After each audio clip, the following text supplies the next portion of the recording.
संत सम्राट सद्गुरु कबीर साहेब की जय। संत श्री राजा राम जी महाराज की, संत श्री माला राम जी महाराज की, दाता श्री भोला राम जी महाराज की, अनंत कोटि संत महापुरुषों की। ध्यान मूलम गुरु मूर्ति, पूजा मूलम गुरु पदम, मंत्र मूलम गुरुर्वाक्यम, मोक्ष मूलम गुरु कृपा, मोक्ष मूलम गुरु कृपा। गुरु को कीजे बंदगी, कोटि कोटि प्रणाम, कीट न जाने भृंग को, तो गुरु कर ले आप समान। कीट न जाने भृंग को, तो गुरु कर ले आप समान। विश्व वंदनीय संत सम्राट सद्गुरु कबीर साहब के पावन चरणों में कोटि कोटि दंडवत प्रणाम। मेरे हृदय मंदिर के आराध्य देव श्री गुरुदेव के पावन चरणों में कोटि कोटि दंडवत प्रणाम। व्यासपीठ पे विराजमान परम पूज्य परम वंदनीय श्री साहिब जी के चरणों में कोटि कोटि दंडवत प्रणाम। सत्संगी प्रेमी बंधुओं, भक्तिमती माताओं एवं प्यारे बच्चों,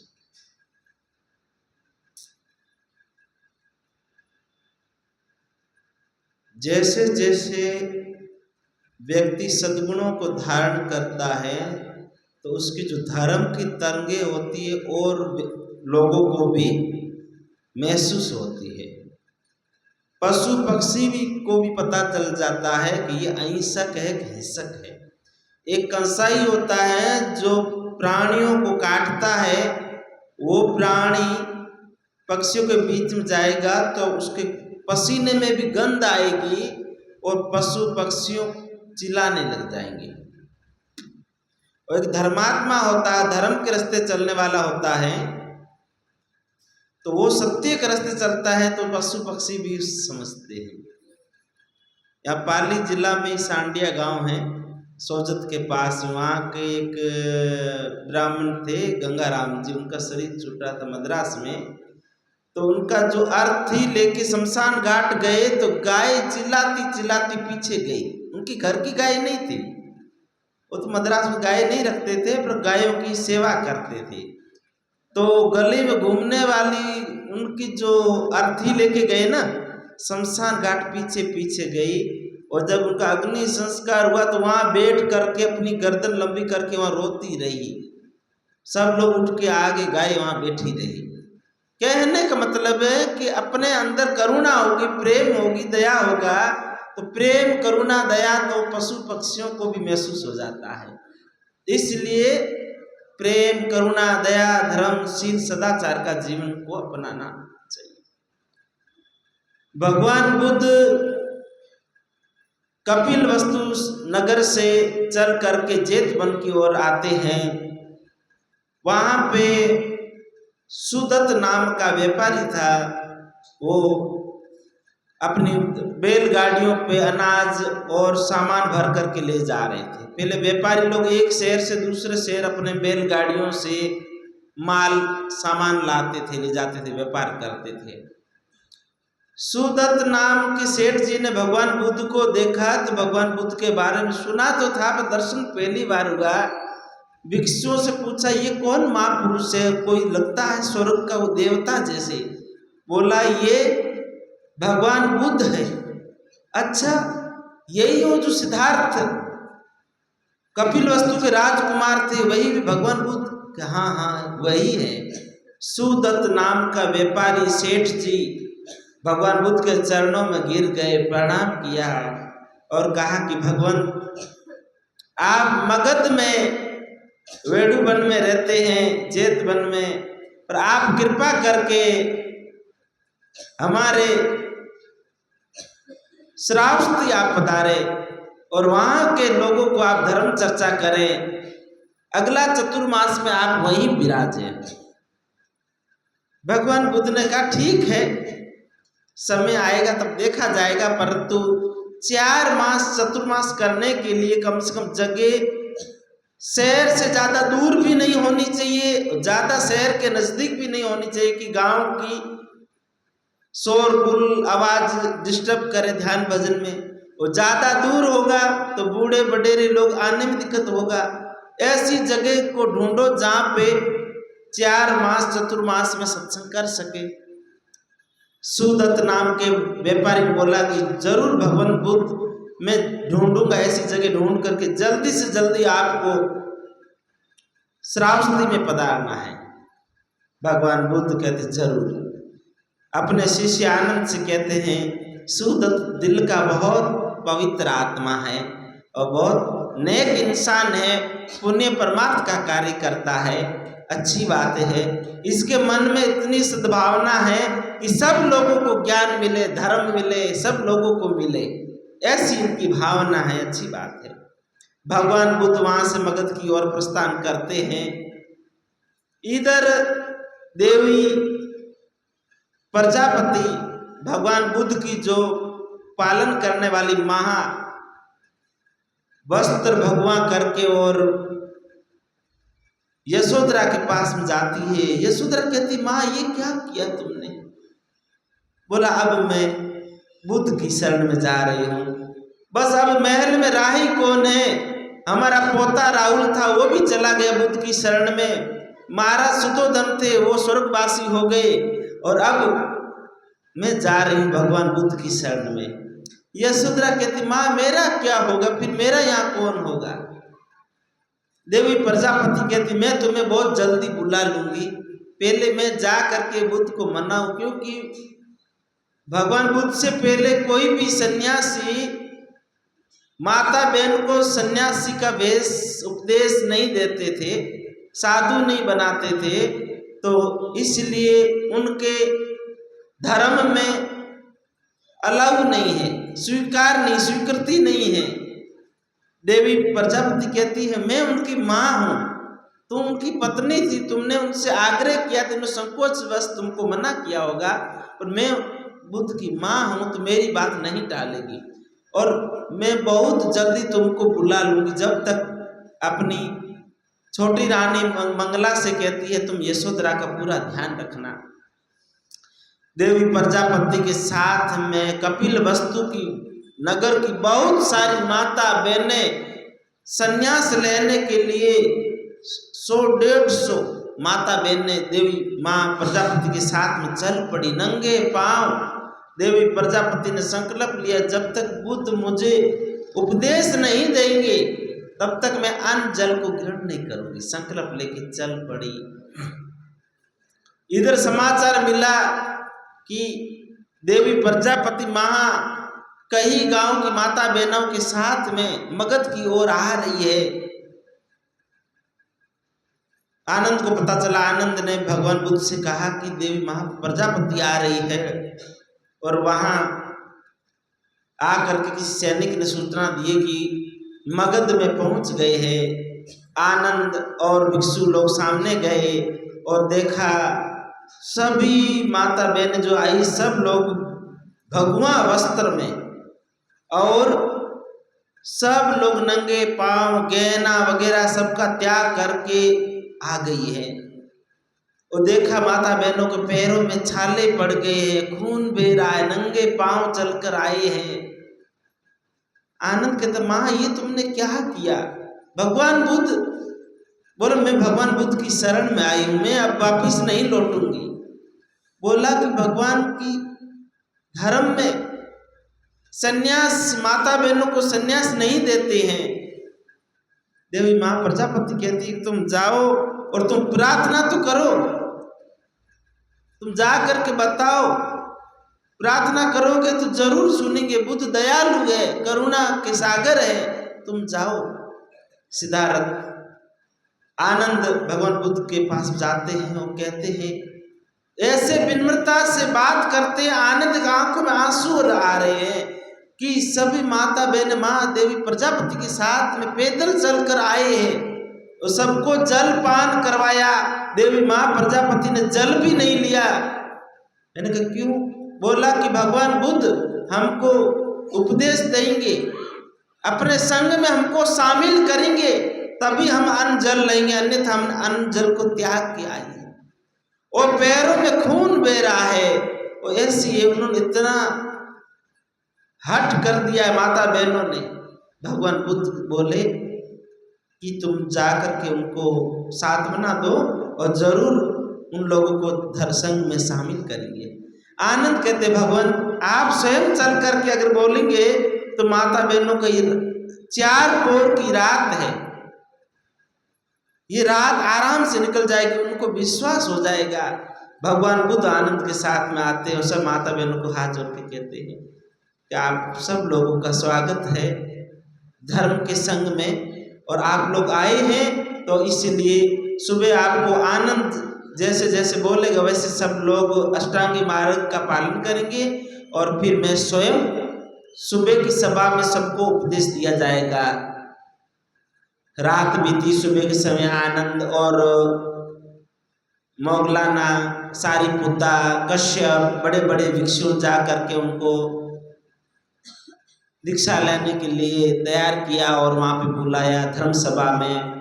एक तरफ भिक्षुओं की सभा, एक तरफ माता बहनों की सभा बैठी, और भगवान करुणा के सागर दया निधान भगवान बुद्ध वहाँ बैठ करके और कहा कि ये संग अभी तक कोई सन्यासी, कोई माता बहनों को सन्यास के संग में नहीं लिया है, बस सेवा करे, घर को संवारे, बाल बच्चों को जन्म दे, पाले पोसे, पर कल्याण के रास्ते पर चलने के लिए कोई आज्ञा नहीं दी है। मैं ले रहा हूँ, परंतु माता बहनों का हृदय मुलायम होता है, कोमल होता है, वो भावुक हो जाती है। हो सकता है इसमें नुकसान भी हो सकता है, नुकसान भी हो सकता है। क्यों? क्योंकि माता बहनों का जीवन ऐसा होता है, एक पुरुष कहीं भी गली में घूमता है, कहीं भी कुछ गलत कर लेता तो भी उसका शादी संबंध वापिस हो जाता है। एक लड़की अगर गलत रास्ते चल पड़ती है, थोड़ी सी गलती हो गई, लोगों की नजरों में आ गई तो चर्चा का विषय हो जाता है, बदनाम कर देते हैं। भगवान बुद्ध ने कहा माता बहनों का हृदय कोमल होता है, भावुक हो जाती है किसी के साथ, इसलिए कठोरता से नियमों का पालन करना होगा, और माताओं के साथ ही रहेगी, लेडीज के साथ रहेंगे, जेंट्स के साथ रहेंगे, एक दूसरे की मर्यादाओं का पालन करेंगे और पूर्ण कल्याण का काम ही करेंगे जिस उद्देश्य में आए हैं। कोई भी चर्चा भी करे तो ज्ञान वैराग धर्म की चर्चा करे, दूसरी कोई बात ना करे। और समय समय पे जहाँ जहाँ चतुर्मास हो, बड़े से वरिष्ठ भिक्षुओं का वहाँ जा करके धर्म प्रयोजना लेवे, सत्संग करें, और ये सब उपदेश दे करके भगवान बुद्ध कहते हैं बुद्धम शरणम गच्छामि। भगवान बुद्ध आगे बोलते, पीछे पीछे सब माता बहनें जो दीक्षा लेने वाले लेते हैं, जो गुरु मंत्र देते हैं ना, तो गुरु बोलते वैसे वैसे शिष्य पीछे 3 बार बोलना, 3 बार दैविक भौतिक 3 प्रकार के ताप, इसलिए 3 बार उच्चारण करवाया जाता है गुरु मंत्र। कैसी प्रकार भगवान बुद्ध 3 बार उच्चारण करवाते हैं, बुद्धम शरणम गच्छामि, धम्मम शरणम गच्छामि, संगम शरणम गच्छामि।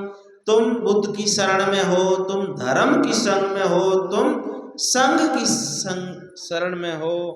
इसलिए भगवान बुद्ध उन सब लोगों को उपदेश देते हैं और दीक्षा दे करके कहते हैं आप अपन जहां भी रहो माता बहनों के साथ में रह करके अपनी सुरक्षा रखें और कल्याण का काम करते रहें। इधर चतुर्मास शुरू होने में 1 मास बाकी था, उधर श्रावस्ती से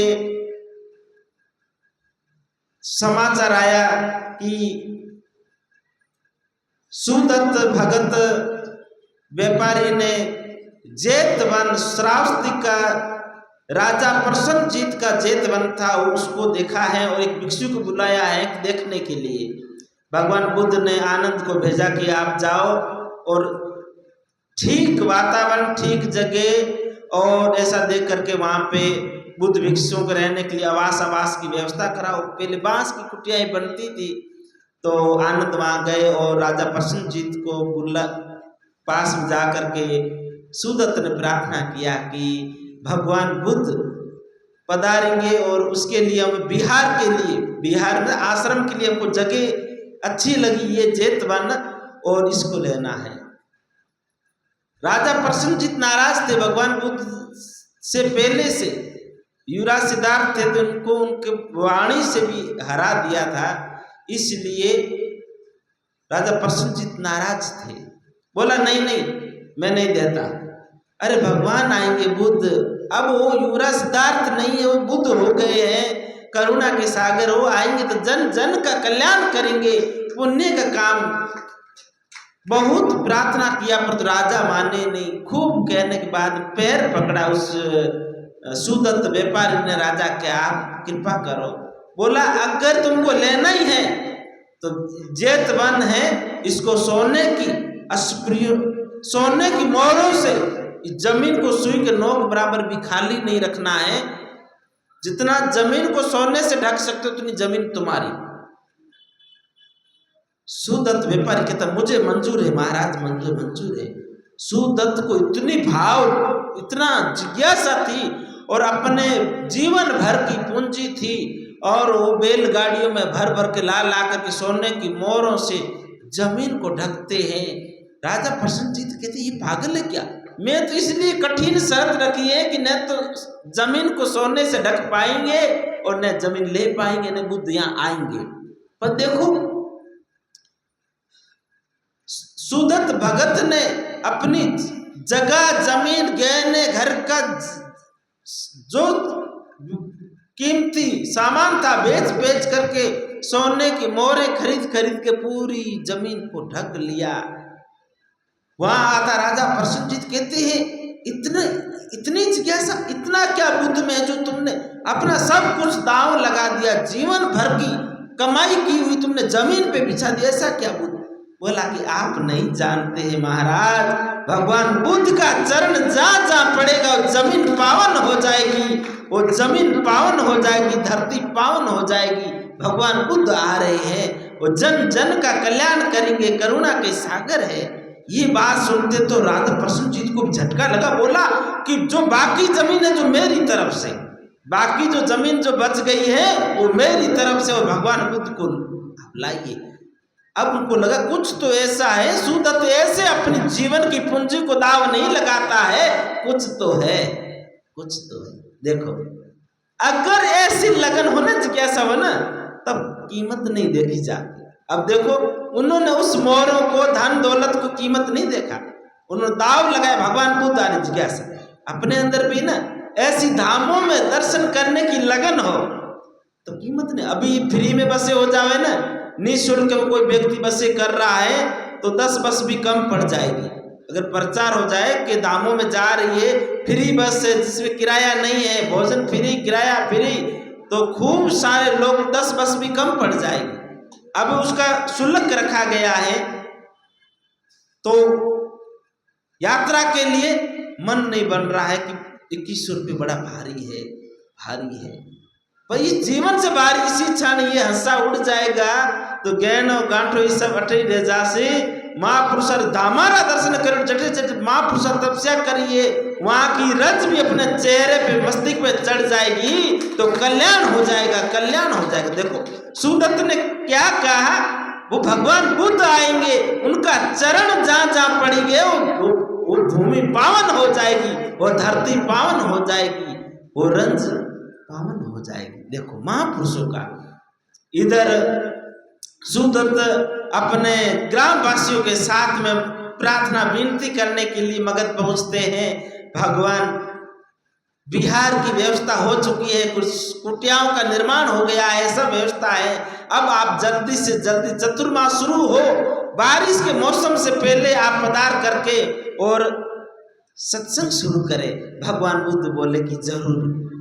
आनंद कहता है कि भगवान राजा प्रसन्नजीत का वो जगह था, जेत बनु देना नहीं चाहते थे। उन्होंने ऐसी कठिन शर्त रखी कि सोने की मोहरों से ढक दे तो मिलेगा, परंतु यशोदत्त ने अपना सब कुछ लुटा के और जेत बन को सोने की मोहरों से ढक दिया। भगवान बुद्ध कहते हैं इस भगत सोदत्त का नाम जब तक सूर्य चांद रहेगा, जब तक इस सोदत्त का नाम रहेगा, ये भगत बहुत बड़ा भगत न जाने कितने प्राणियों का कल्याण का सहायक बनेगा, उनका मार्गदर्शन करेगा। बहुत अच्छी बात है। भगवान बुद्ध अपने शिष्यों के साथ, भिक्षुओं के साथ वहां से प्रस्थान करते तो आजाद शत्रु आके चरणों में गिरता है। भगवान बुद्ध की अवस्था काफी हो गई है, 70-75 वर्ष की अवस्था में आजाद शत्रु ने अपने पिता का हत्या किया था और फिर अपने पिता के वियोग में अपनी माँ ने भी अपना अन्न जल को त्याग करके शरीर छोड़ दिया। इसलिए उसके कोई व्यक्ति गलत काम करता है ना, उसकी आत्मा में बहुत कष्ट होता है, दुखी होता है, पश्चाताप होता है। आजाद शत्रु को बहुत पश्चाताप हुआ। वो भगवान बुद्ध के चरणों में आके गिरा, अपना मुकुट धरा, बोला कि मैं बहुत दुखी हूँ, मैंने बहुत गलत लोगों का संग, ब्राह्मण पंडितों का संग करके मैंने अपने पिता को आत्महत्या करवाया, देवदत्त का संग करके आपको मैंने कष्ट दिया, परेशान किया, आप क्षमा करें, आप मुझे मुक्ति का रास्ता बताइए, मैं बहुत दुखी हूँ। भगवान बुद्ध ने उस समय आजाद शत्रु को समझा बुझा के उसके शीश में वापिस सिर पे मुकुट रखा, बोला ये राज्य तुम्हारा नहीं, अब मेरा समझ कर तुम नौकर बन के इस राज्य का पालन करो और दया धर्म शील सदाचार का पालन करो, अष्टांगी मार्ग का उपदेश दिया। बोला नहीं मैं भिक्षु बनूंगा। कि नहीं, तुम भिक्षु बन जाओगे, इस प्रजा को कौन देखेगा, तुम राज्य में रह करके धर्म के रास्ते का पालन करो और मेरा आज्ञा है तुम मेरा पालन करो। अगर तुम मेरे में श्रद्धा रखते हो, निष्ठा रखते हो, प्रेम रखते हो तो ये बुद्ध की बात का हुक्म को तुमको मानना पड़ेगा। आजाद शत्रु भगवान बुद्ध के चरण वंदना करके वापिस अपने मगध में शील सदाचार का जीवन जीने लगता है और कल्याण के रास्ते पे चलता है, दया धर्म का रास्ता अपनाता है। इधर भगवान बुद्ध चल करके श्रावस्ती आते हैं और श्रावस्ती में जब सुना तो राजा प्रसन्नजीत भी आकर के चरणों में प्रार्थना करता है और वहाँ पे नतमस्तक हो जाता है। और 4 मास चतुर्मास चला वहाँ पे खूब जन जन का कल्याण का काम, सत्संग, और खूब सत्संग चला, खूब सत्संग श्रावस्ती में चला। श्रावस्ती बिहार और यूपी के बॉर्डर पे बहुत अच्छा श्रावस्ती शहर है और खूब वहाँ पे सत्संग चलता रहा। फिर भगवान बुद्ध चतुर्मास का समय पूरा हुआ, वापिस प्रस्थान का समय हुआ। इधर राजा प्रसन्नजीत आते हैं और कहते हैं भगवान मैं बहुत दुखी हूँ, मेरे पिता की आत्मा भटक रही है। पंडित पुरोहितों ने कहा कि उनका पितृ तर्पण करवाना पड़ेगा, उनकी आत्मा भटक रही है। आप पहुंचे हुए महापुरुष हो, बुद्ध पुरुष हो, आप कृपा करिए। भगवान बुद्ध कहते हैं हाँ ठीक है मैं करूँगा। और नदी के किनारे भगवान बुद्ध कहते हैं 2 घड़ा में ले आना। प्रसन्नजीत बड़ा खुश हुआ कि भगवान बुद्ध मेरे पिता का पितृ तर्पण करवा के उनको, उनकी आत्मा भटकती उसको स्वर्ग में भेज देंगे। बड़ा खुश हुआ, 2 घड़ा मंगवाया, एक बांस का डंडा मंगवाया। भगवान बुद्ध ने कहा एक घड़े में कंकर पत्थर भर लो, एक में घी भर लो। एक घड़े में कंकर पत्थर भरवाया, एक में घी भरा के दोनों घड़ों का मुख बंद करके भगवान बुद्ध ने कहा दोनों घड़ों को पानी की नदी के अंदर रख दो। दोनों घड़ों को नदी के अंदर रख दिया। भगवान बुद्ध ने कहा अभी बांस का डंडा लेकर के इन दोनों घड़ों को फोड़ दो। प्रसन्नजीत राजा ने बांस का डंडा लेके दोनों घड़ों को फोड़ा तो घी तो ऊपर आ गया, कंकर पत्थर नीचे चले गए। भगवान बुद्ध ने कहा कि अब तुम्हारे पंडितों को, ब्राह्मणों को बुलाओ कि वो ओम यज्ञ मंत्र बोले कि घी को बोले नीचे जावे और कंकर पत्थर को बोलो ऊपर आवे। राजा प्रसन्नजीत कहते महाराज भगवान बुद्ध आप क्या कह रहे हैं, आप तो ज्ञानी ध्यानी पुरुष हैं, घी हल्का होता घी तो ऊपर ही आएगा, कंकर पत्थर भारी होता और नीचे जाएगा, कैसे ऊपर आएगा। भगवान बुद्ध कहते मैं यही तो समझा रहा था, अगर तुम्हारे पिता ने कंकर पत्थर जैसा भारी खोटा कर्म किया है तो कोई पंडित पुरोहित उनको स्वर्ग में नहीं भेज सकता है। अगर तुम्हारे पिता ने घी जैसा हल्का काम किया है, पुण्य का परमार्थ का काम किया है, तो उसको स्वर्ग में जाने से कोई रोक नहीं सकता है। इसलिए कर्म ही प्रधान है। जैसा व्यक्ति कर्म करता है वैसा ही उनको फल मिलता है। इसलिए अच्छे कर्म करो तो तुम अपने आप, तुम्हारे जीवन में शांति होगी, सुख होगा। और गलत काम करोगे तो दुख ही दुख होगा। इसलिए कोई बचा नहीं सकता है। अगर बीज बोते समय बीज गलत बो दिया है, चाहता तो आम है और बीज बबूल का बो दिया है, अब तुम गंगा जल से सींचो, 3 टाइम आरती करो, पूजा करो, सब भगवान को पुकारो, पर तो बबूल के पेड़ पे आम नहीं आएगा, कांटा ही आएगा। और अगर उस जगह बीज आपने अच्छा बो दिया है आम का, तो तुमको प्रार्थना करने की जरूरत नहीं है। उसको जल से सींचो, उसकी घेरा बना दो, वो वृक्ष बड़ा होगा तो अपने आप मौसम में अनुकूल मौसम आएगा तो अपने आप आम लगेगा, मीठे मीठे आम लग जाएंगे। कहने का मतलब है अपन को कर्म अच्छा करना है, कर्म अच्छे करेंगे तो अपने आप कल्याण होगा। वो कर्म अच्छे कब किए जाते हैं? सत्संग में आएंगे, सत्संग सुनेंगे, शील सदाचार का मंत्र जीवन में धारण करेंगे, सत्संग जीवन में उतरेगा, तब अपना कर्म अच्छा होगा। कर्म अच्छा होगा तो परमात्मा का धाम ही मिलेगा, परमात्मा का ही धाम मिलेगा, दूसरी जगह कोई ले जा नहीं सकता है। और सत्संग में जो नहीं आता है तो समझो दुष्कर्म में तो जरूर आदमी जाता है। क्यों? मन का स्वभाव है, मन को अच्छी जगह नहीं लगाएंगे तो गलत जगह मन अपने आप ही चला जाएगा। अब भगवान बुद्ध के शरणों में राजा प्रसन्नचित्त गिर करके कहता है, मुझे आप अपना शरण में ले लो। और आपने बहुत सरल उदाहरण से तरीके से मुझे समझा दिया, मेरी मन की आंखें खुल गई, मेरा अज्ञान दूर हो गया। भगवान बुद्ध, अब 4 मास आपका सत्संग सुना, अब आप यहाँ से प्रस्थान कर रहे, हमारे को बहुत दुख हो रहा है, हम आपके बिना कैसे रहेंगे? भगवान बुद्ध कहते, हम 4 महीने जो तुमको अष्टांगी मार्ग का ज्ञान दिया है, शील सदाचार का ज्ञान दिया है, शील समाधि प्रज्ञा का ज्ञान दिया है, उस ज्ञान को जीवन में धारण करके कल्याण का काम करो।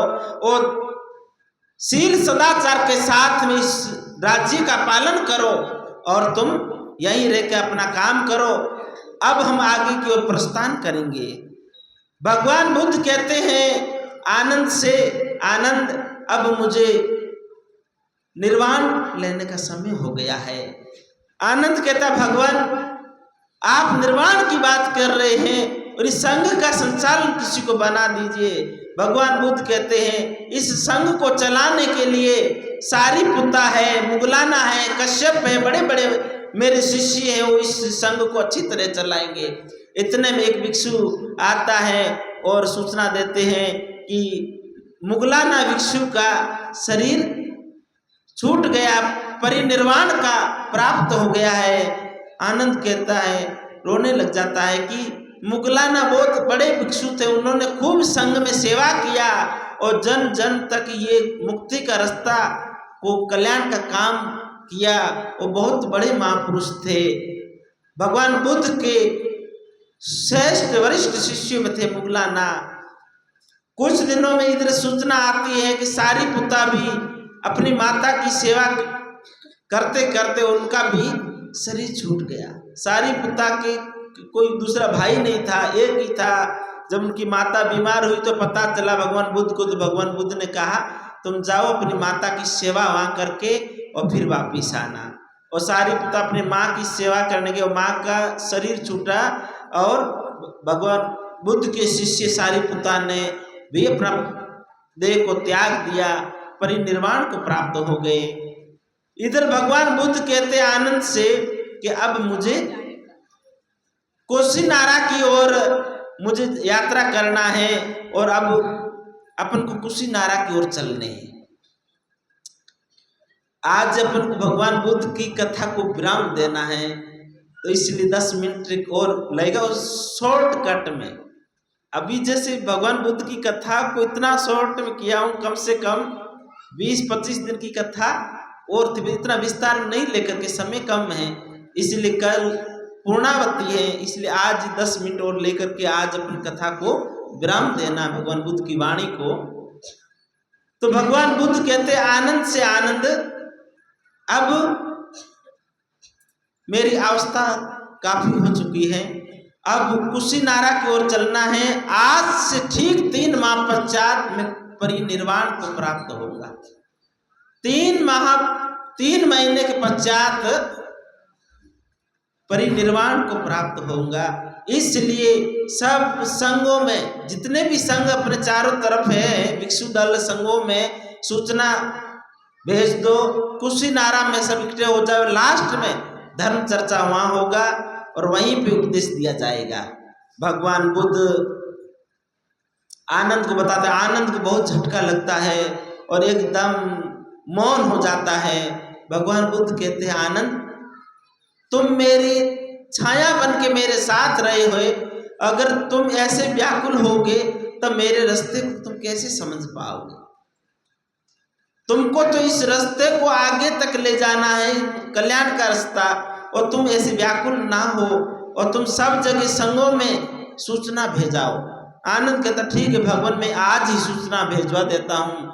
चारों तरफ सूचना भेजवा देते संघों में, अलग अलग वैशाली में, मगध में, श्रावस्ती में और कई राज्यों में अलग अलग भिक्षुओं का दल संघ चल रहा था। पहले एक एक महात्मा को भ्रमण नहीं होता, संघ चलता था, 20-20, 25-25 संतों का संघ चलता था, संघ में रहते थे और भ्रमण में रहते थे। तो चारों तरफ संघों में सूचना मिली, सब संघ भिक्षु लोग कुशीनारा में एकत्रित होने लगे।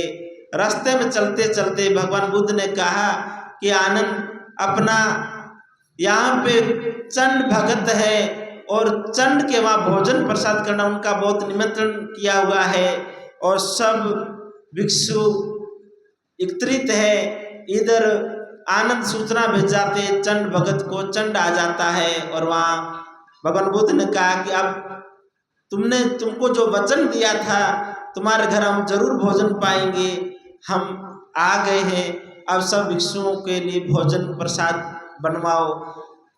भगत चंड ने भोजन प्रसाद बनवाया और भोजन प्रसाद सभी भिक्षुओं को बिठाया और भगवान बुद्ध को बिठाया और भोजन प्रसाद पाने लगे। और भोजन पा रहे थे, इतने में चंड ने बोला मैं एक मीठा प्रसाद बनाया था, वो तो मैं भूल गया। वो प्रसाद लाके भगवान बुद्ध को पारस किया और भगवान बुद्ध ने एक ही ग्रास लिया प्रसाद का और महसूस हुआ कि मीठा प्रसाद के अंदर कुछ ऐसा विषैला तत्व मिला हुआ है। अन्य भिक्षुओं को वितरण करने के लिए आगे पैर बढ़ाया भगवान बुद्ध का, रुको चंड, ये प्रसाद किसी को नहीं देना है, पशुओं को भी नहीं मिले, जमीन खोद कर जमीन के अंदर डाल दो। चंड कहता क्या है भगवान, क्या हो गया? प्रसाद बहुत मेहनत से बनाया है। कि नहीं भगत, ये मेरा हुक्म है। तुरंत जमीन खोद करके डाला और फिर बोला कि अब हम यहाँ से आगे प्रस्थान करेंगे और वहाँ से प्रस्थान करने लगे। कुछ दूर चलने पे भगवान बुद्ध का पूरे शरीर में वो विष फैल गया, पूरा शरीर नीला हो गया और उल्टी और दस्त लगने लग गए, तबीयत बिगड़ने लगा। आनंद से कहा कि आनंद, तुम किसी को भी ये सूचना नहीं मिले कि चंड के वहाँ भोजन करने से, विषैला भोजन से भगवान बुद्ध का मृत्यु हो गया, शरीर छूट गया। ये सूचना, मेरा 2 ही भोजन हुआ है। फर्स्ट भोजन मैंने संबोधि प्राप्त करने से पहले सुजाता नाम की महिला के हाथ से मैंने खीर पाया था, उसके हाथ की मैं खीर पा करके संबोधि को मैं प्राप्त हुआ था। और अब चंड का भोजन मैंने पाया है और भोजन पा करके मैं परिनिर्वाण को प्राप्त होऊंगा। इसलिए उसके भोजन का अनादर न हो, नहीं सब लोग उसको दोषी ठहराएंगे, घृणा की दृष्टि से देखेंगे। आनंद को समझाया और वहां से कुशीनारा की ओर पहुंचते हैं। भगवान बुद्ध से कहा आनंद ने, भगवान आप इतने सारे, आपके प्यारी वैशाली नगर बहुत सुंदर है, इधर श्रावस्ती, मगध, ये सब शहरों का आपने त्याग करके कुशीनारा का आपने छोटे से गांव का क्यों चयन किया? बोला कि वहां पे मेरा अंतिम भिक्षु को दीक्षा देनी है और वहीं से धर्म विश्व के कोने कोने तक प्रचार होगा। और वहां साल के वृक्ष हैं, सावन की बूंदों की तरह 12 मास फूल बरसते रहते हैं, और वहीं पे मेरा शरीर परिनिर्वाण लूंगा। भगवान बुद्ध कुशीनारा की नदियों को पार करके साल वृक्षों के नीचे पहुंचते हैं। भगवान बुद्ध कहते हैं आनंद से कि अब तुम यहाँ हमारा बिस्तर लगा दो, हम अब यहाँ आराम करेंगे, और तुम यहाँ के राजा मल्ला के राजा को सूचना दो, फिर उनको पता चलेगा तो आप लोगों को कहेंगे कि आप लोगों ने हमको बताया नहीं। भगवान बुद्ध यहाँ तक पहुंचे थे, इसलिए मल्ला के राजा को सूचना दो। सेवक को भेजा, मल्ला के राजा रानी को सूचना मिली तो तुरंत दर्शन करने के लिए आ गए और उनको धर्म उपदेश दिया भगवान बुद्ध ने।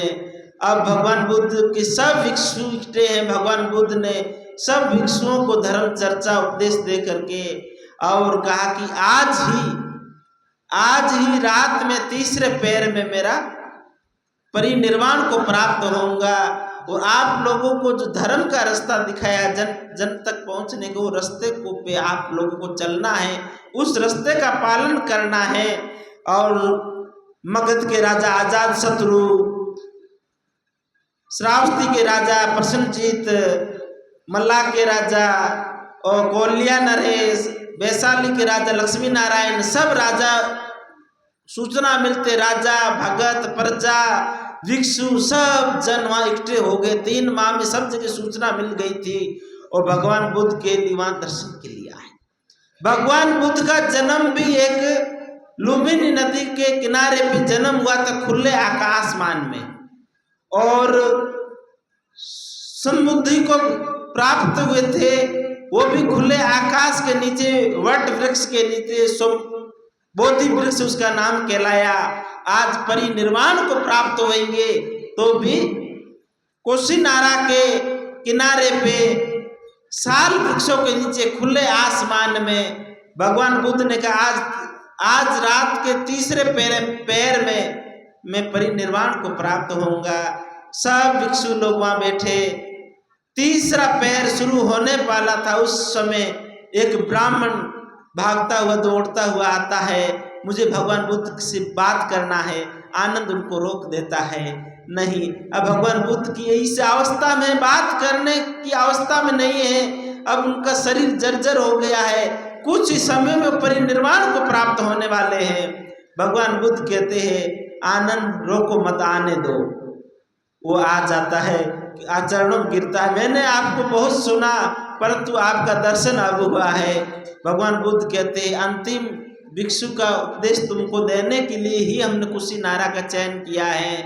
भगवान बुद्ध आनंद से कहते जल्दी से इनको तैयार करो, इनको अभी ये मेरा अंतिम भिक्षु होगा और सब विघ्न बाधाओं को मिटाएगा और ये मेरा अंतिम भिक्षु होगा। आनंद कहता प्रभु अभी रात्रि का समय, दूसरा पैर चल रहा है। भगवान बुद्ध कहते अब समय नहीं है, अब बहुत कम समय बचा है, जल्दी करो। भगवान बुद्ध की आज्ञा को मान के आनंद उस ब्राह्मण वर्गव को तैयार करके और बुद्ध भिक्षा को ले आता है।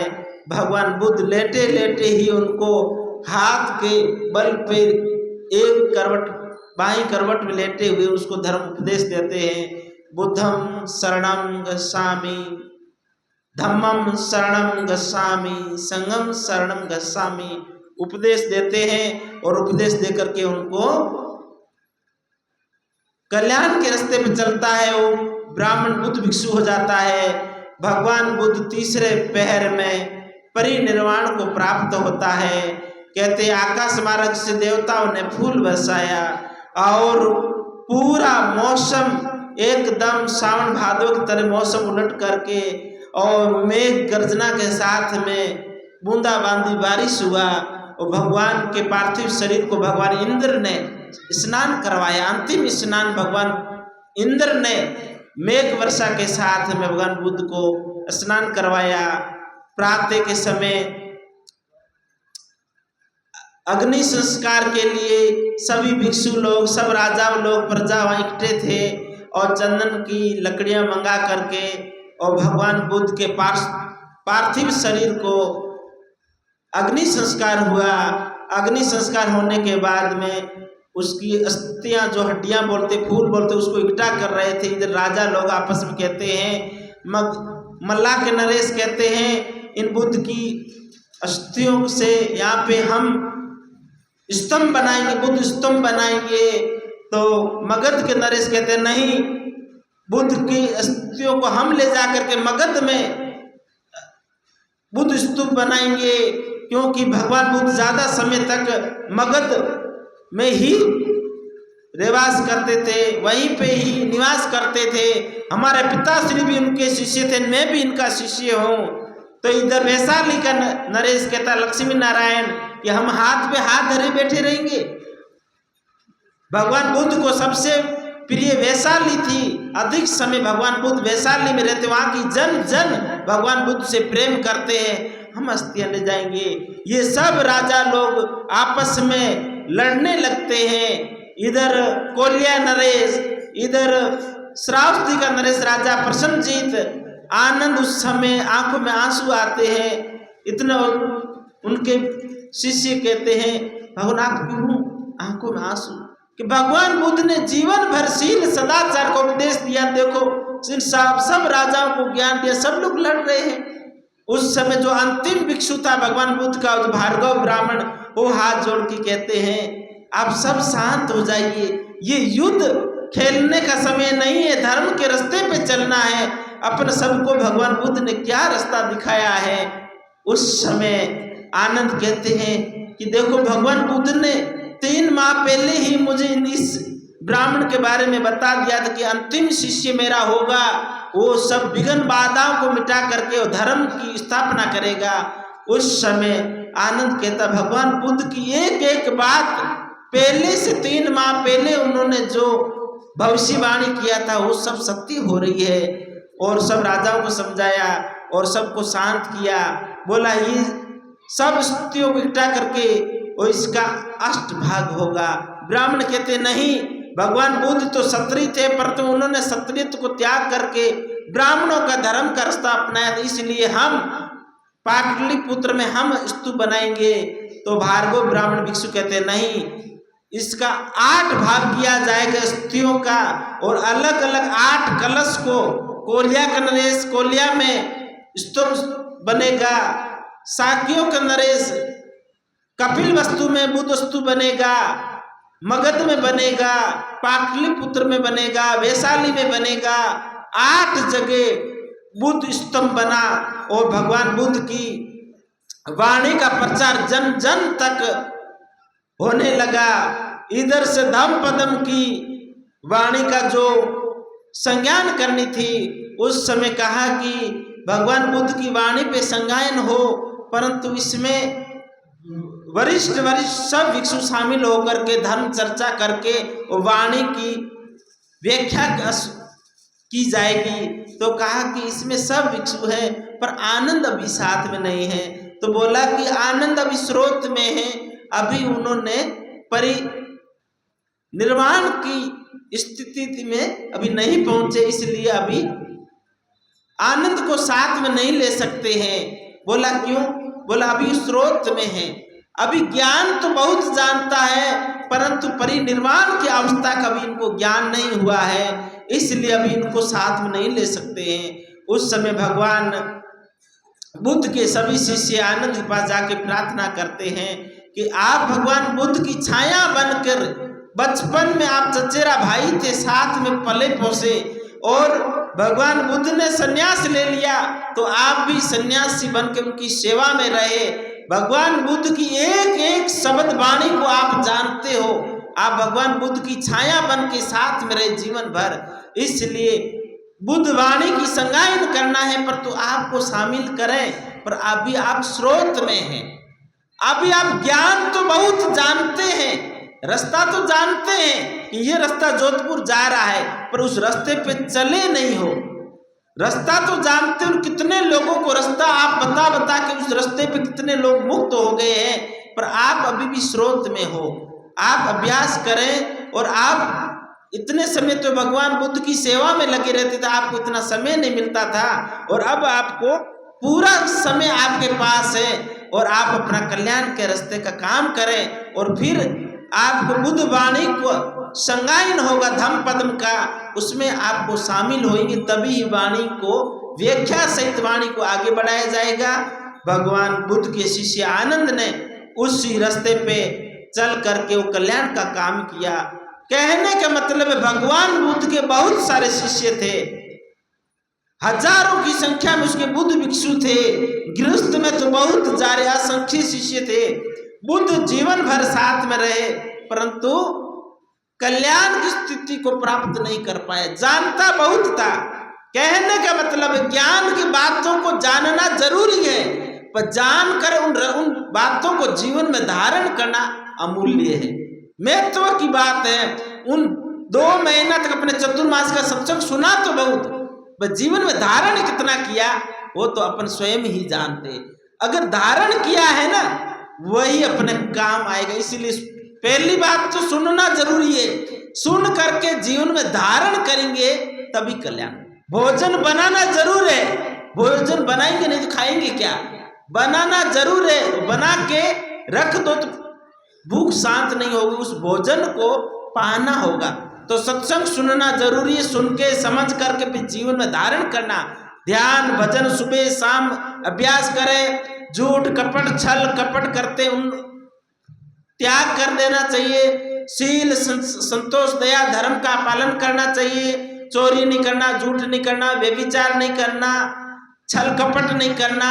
सुबह शाम जितना समय निकले उतना समय निकाल करके कल्याण का काम, गुरु महाराज ने जो आपको मंत्र दिया है उपदेश दिया है उनको उन नियमों का पालन करना और कल्याण का काम करना है। इन्हीं शब्दों के साथ में आज अपन बुद्ध वाणी को विराम देते हैं। बोलो भगवान बुद्ध की जय, अनंत कोटि संत महापुरुषों की जय।